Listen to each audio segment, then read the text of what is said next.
Hello students of class 11th, I welcome you in today's English literature lecture. Today I am going to start a new lesson from the Hornbill book, Discovering Tut. The saga continues. Now, this lesson is written by A.R. Williams. A.R. Williams has been specialist in science and cultural heritage. She was awarded many times. She devoted herself to solve ancient historical mysteries of the world. So, A.R. Williams was very much interested in finding out the historical mysteries. In that continuation, she has written this lesson, Discovering Tut. Now, about the lesson. Once upon a time, a great civilization flourished in Egypt.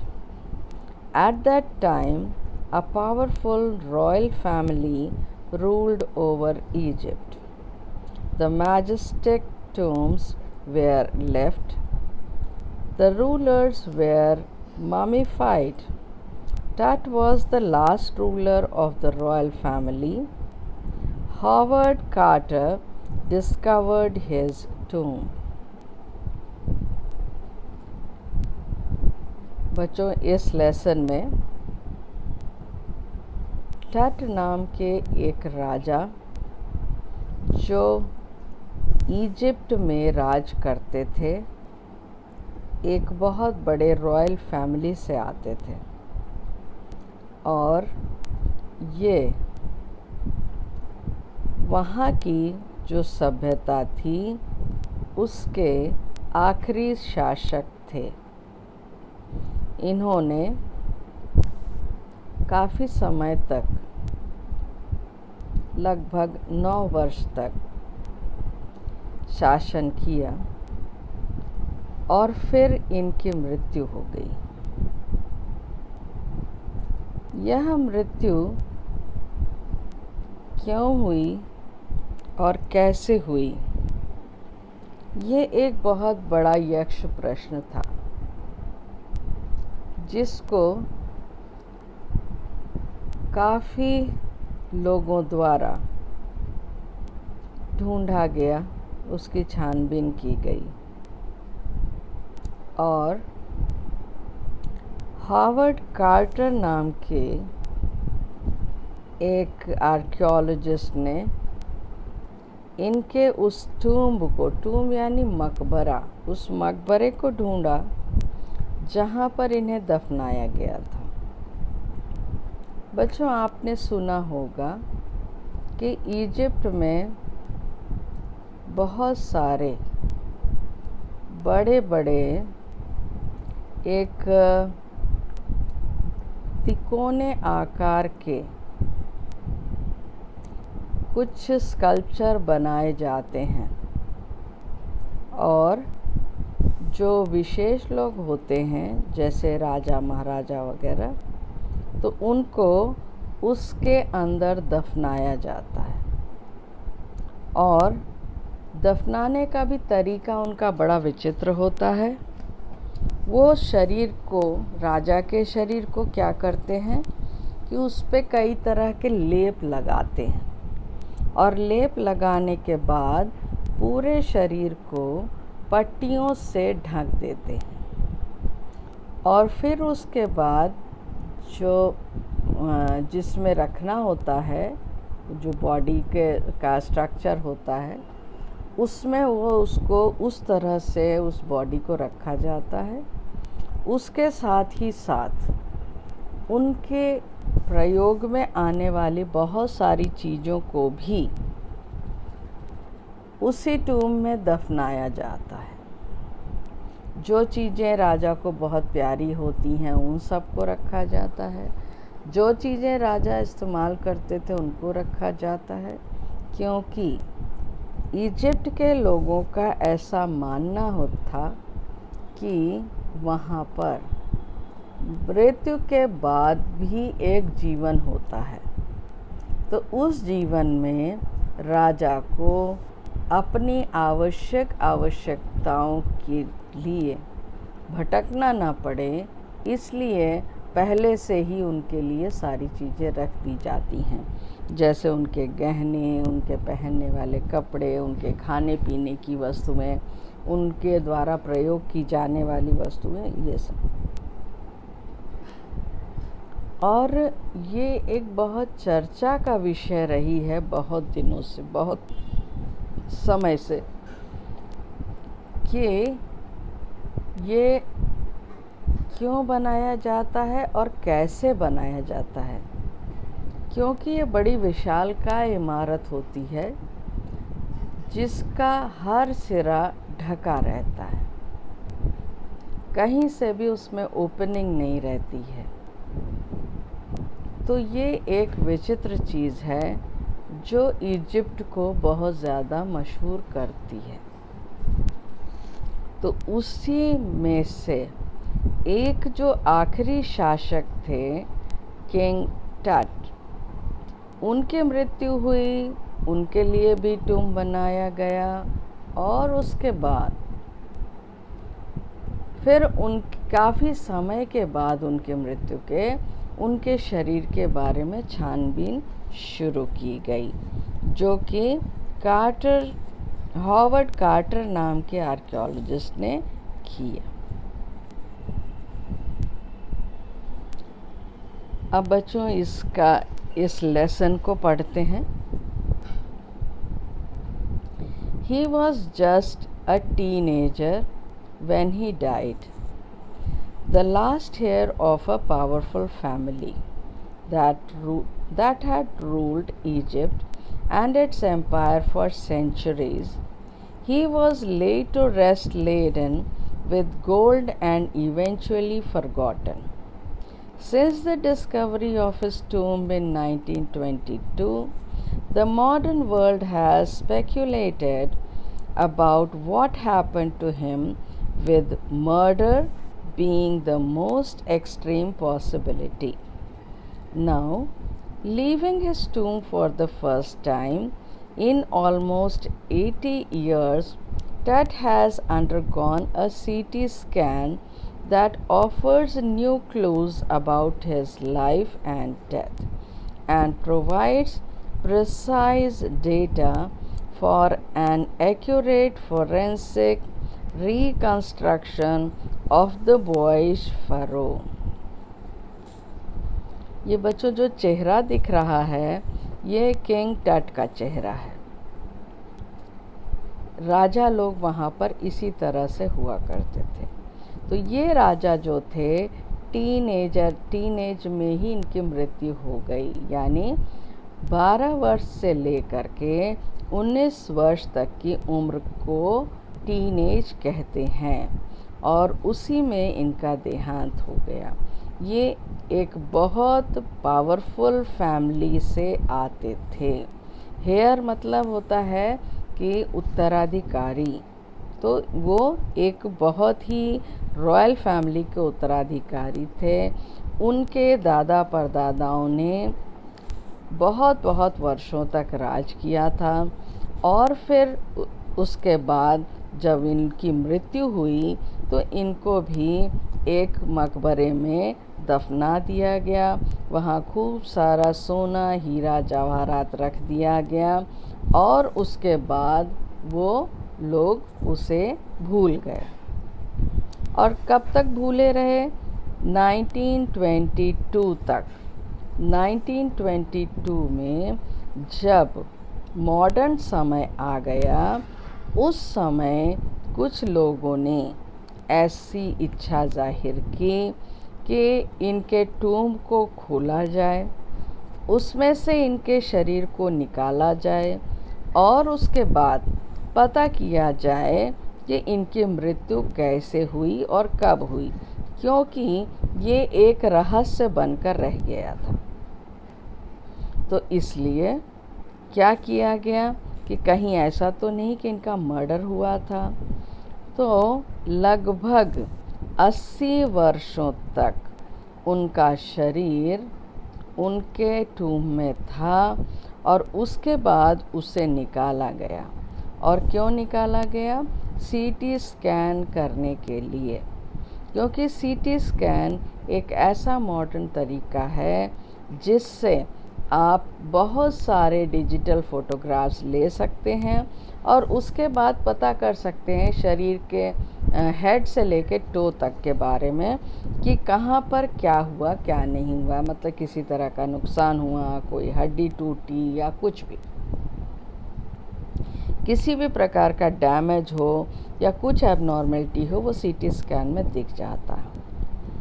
और उसके वजह से एकदम precise और accurate construction किया जा सकता था उस राजा के चेहरे का, जो एक लड़का ही था और उसने मृत्यु को प्राप्त कर लिया था। फ़ारो राजा को कहते हैं इजिप्ट के। तो बच्चों, ये जो पैराग्राफ है इसमें आपको ये समझ में आया होगा कि कैसे ये कहानी की शुरुआत हो रही है।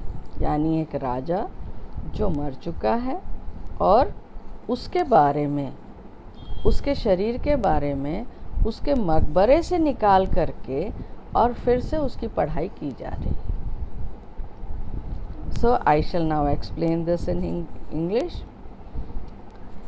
King Tut was a teenager, and during his teenage he ruled Atlas for 9 years and then he died. He belonged to a very royal family of Egypt, and his forefathers ruled for many years. When he died, he was laid to rest in a tomb with lots and lots of golds and diamonds, and then he was forgotten. Later, in 1922, during the modern world, some archaeologists tried to search the reason of King Tut's death. They thought that King Tut was being murdered. So, after 80 years of his death, his body was again taken out from the tomb and sent for CT scanning to know the exact reason of his death by forensic reconstruction of the boyish pharaoh, that is the boyish king. जब उसकी मृत्यु हुई, वह किशोरावस्था में था। वह उस शक्तिशाली परिवार का अंतिम उत्तराधिकारी था जिसने मिस्र तथा उसके साम्राज्य पर शताब्दियों तक राज किया था। उसे सोने से लाद कर दफना दिया था तथा अंततः उसे भुला दिया गया। 1922 में उसके मकबरे की खोज के बाद आधुनिक संसार ने इस विषय में अटकलें लगाईं कि उसके साथ क्या हुआ होगा, जिसमें अंतिम संभावना उसका वध होने की थी। अब उसके मकबरे को 80 वर्षों में पहली बार छोड़ने से पहले टुट का सीटी स्कैन हुआ, जिसमें उसके जीवन तथा मृत्यु के विषय में नए सुराग मिले तथा ठीक जानकारी मिली, जिससे इस बालक फ़ारो की वैज्ञानिक जांच हो सकेगी। An angry wind stirred up ghostly dust devils as King Tut was taken from his resting place in the ancient Egyptian cemetery known as the Valley of the Kings. Dark bellied clouds had scudded across the desert sky all day and now were veiling the stars in cascade grey. It was 6 p.m. on 5th January 2005. The world's most famous mummy glided head first into a CT scanner brought here to probe the lingering medical mysteries of the little understood young ruler who died more than 3,300 years ago. जब राजा टुट को उसकी कब्र मिस्र के समाधि क्षेत्र से, जिसे राजाओं की घाटी कहा जाता है, बाहर निकाला तो क्रुद्ध पवन ने भूतों जैसे धूत के शैतान खड़े कर दिए। ये बच्चों यहाँ पर धूल है, धूत नहीं है, प्रिंटिंग मिस्टेक है। धूल, डस्ट। काले तोंद वाले बादल दिन भर तेजी से उड़ते रहे तथा अब तारों को सुरमई पटारी में छुपाए हुए थे, यानी पर्दे में तारों को ढक रहे थे। कौन? धूल जो उड़ रही थी। 5 जनवरी 2005 को 6 बजे विश्व की सबसे प्रसिद्ध ममी सिर की ओर से सीटी स्कैनर में धीरे धीरे अंदर गई। इस स्कैनर को इस युवा शासक, जिसकी मृत्यु 3300 वर्ष पूर्व हुई थी, से संबंधित चिरकालिक रहस्यों की जांच पड़ताल करने के लिए लाया गया था। So children, when the archaeologist took out the body of King Tut from his tomb, the outer environment was very, very dangerous.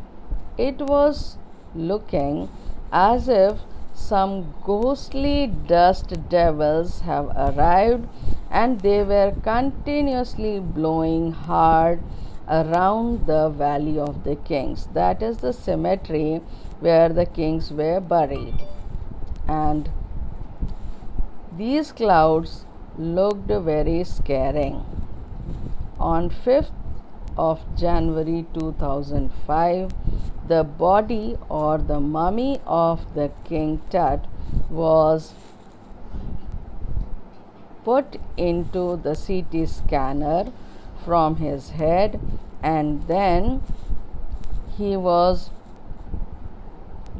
all the time continuously being checked and rechecked and taken many photographs to understand his death, who died near about 3300 years ago. तो बच्चों, ये जो थी आपके king टट की एक कहानी है।